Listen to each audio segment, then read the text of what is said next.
আসসালামু আলাইকুম। আমি এখানে 2 কাপ পরিমাণ তেল দিয়ে দিয়েছি। তেলটা গরম হয়ে আসছে। তো আমি এখানে মাংসটা দিয়ে দিব। আমি এখানে মুরগির মাংস নিয়েছি। মাংসটাকে ধুয়ে আমি পানি ঝরিয়ে নিয়েছি, যেহেতু আমি এখানে চিকেন ঝাল ফ্রাই করব। তো পানি থাকলে অবশ্যই মাংস থেকে পানি বেরিয়ে আসবে, তো সেই জন্য আমি মাংসটাকে ছেঁকে নিয়েছি এভাবে চালনির মাধ্যমে। ভালোভাবে পানিটা ঝরিয়ে নিয়েছি। এখন আমি মাংসগুলো দিয়ে দেব।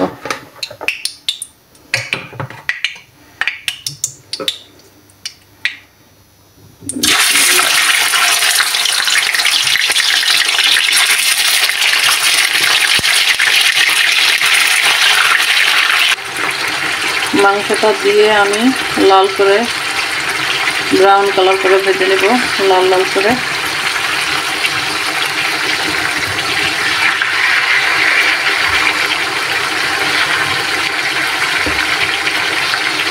মাংসটা দিয়ে আমি একদম ভালোভাবে ভেজে নিয়েছি।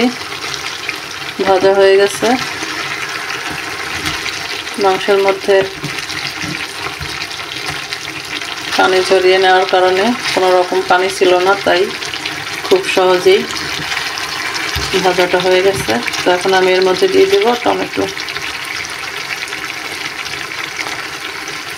আমি এখানে 6টি টমেটো কেটে নিয়েছি মিডিয়াম সাইজের। তো এগুলো এখন দিয়ে আমি ঢাকনা দিয়ে ঢেকে দেব।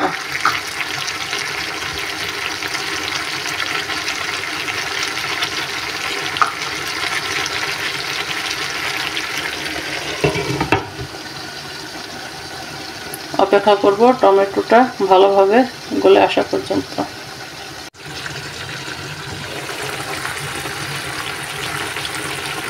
টমেটোটা একদম ভালোভাবে গলে গেছে। এটাকে আরেকটু ভালোভাবে মিক্স করে নিতে হবে। এরপরে দিয়ে দেব আদা রসুন বাটা।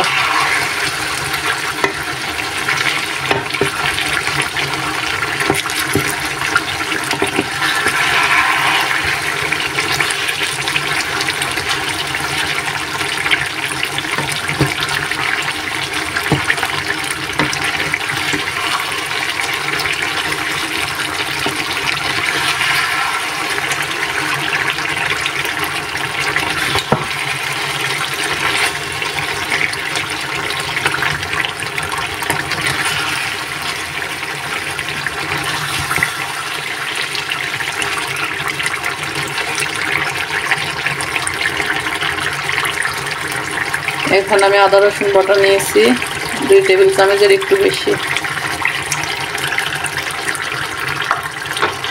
আদা রসুন বাটা দিয়ে আমি 5-6 মিনিটের মতো ভেজে নেব।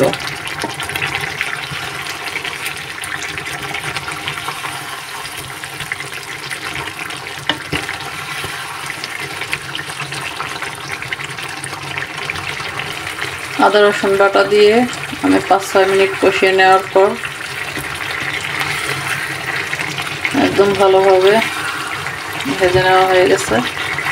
এখন আমি দিয়ে দেব মরিচের গুঁড়া। মরিচের গুঁড়া এখানে 2 চা চামচ উঁচু করে।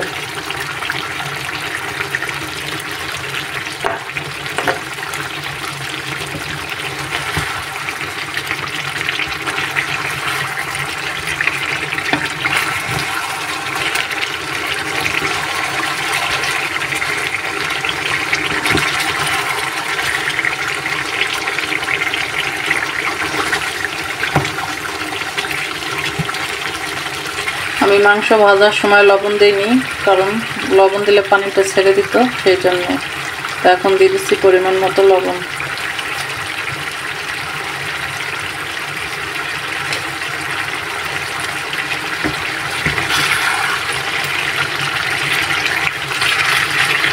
লবণ দিয়ে মিশিয়ে নেওয়ার পর দিয়ে দেব টক দই।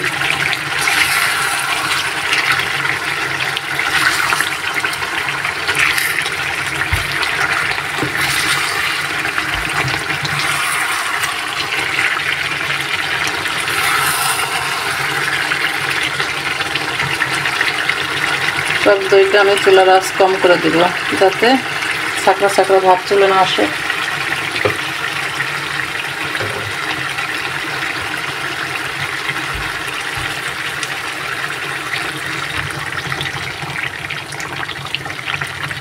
দুই কাপ পরিমাণ টক দই দিয়ে দিলাম, দিয়ে মিশিয়ে নেব।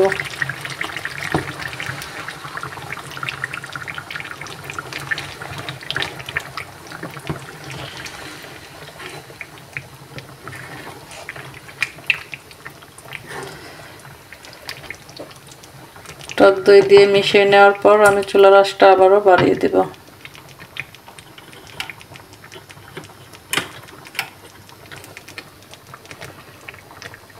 দিয়ে রান্না করব আরও ৬-৭ মিনিট। এখন দিয়ে দিচ্ছি কাঁচামরিচ। এই কাঁচামরিচগুলো খুবই ঝাল। দিয়ে দিচ্ছি পেঁয়াজ, আমি এভাবে ফালি করে নিয়েছি। আর এই সঙ্গে দিয়ে দিচ্ছি দেশি রসুন, আমি এইভাবে আনার রসুন নিয়েছি। এগুলো দিয়ে কিছুক্ষণ রান্না করে নেব। এখানে দিয়ে দিচ্ছি সামান্য একটু পানি।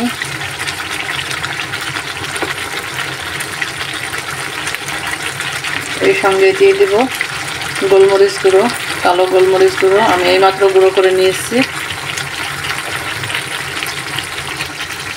গোলমরিচ গুঁড়ো দিয়ে দিব 1 চা চামচের একটু বেশি। তাজা গুঁড়া করে দিলে হয় কি ঘ্রাণটা সুন্দর আসে। দিয়ে মিশিয়ে নিব।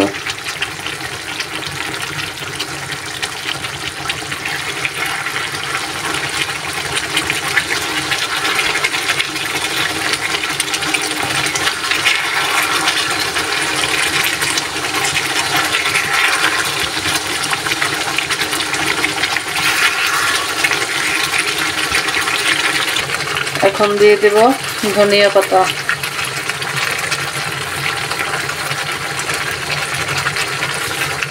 ধনিয়া পাতা দিয়ে আলতোভাবে নেড়ে চেড়ে নামিয়ে নেব।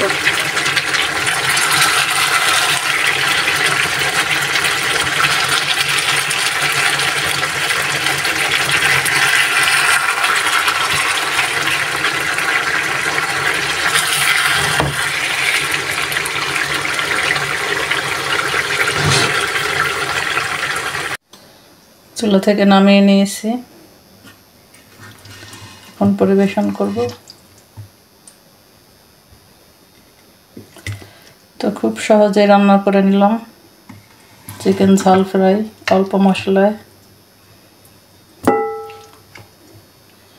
তো অবশ্যই আপনারা ট্রাই করে কমেন্টের মাধ্যমে জানাবেন রান্নাটা কেমন হয়েছে।